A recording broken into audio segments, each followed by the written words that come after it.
болатын жағдай. Ал біздің мамаларымыз қандай? Менің мамам мені дұрыс жусам ебедейсің дейді. Ал өзі жуса, бәле жаманның бәрі осымен кетсінші дейді.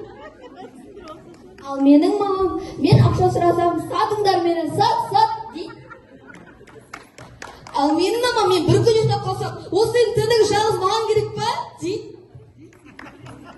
Ал менің мамам, күшті бір әңгіме айтып жатсам, сол әңгіменің рас болса, бар шайымды қой дейді.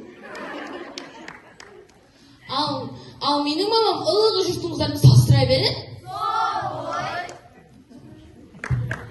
Ал менің мамам іні сіңілерін үй шаршыра жинай дейді. Неге десем, үлкенсің дейді.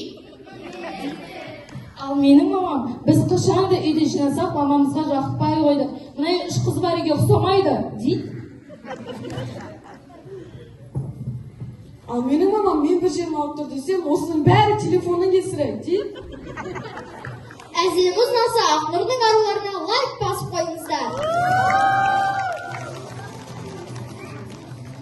Рахмет.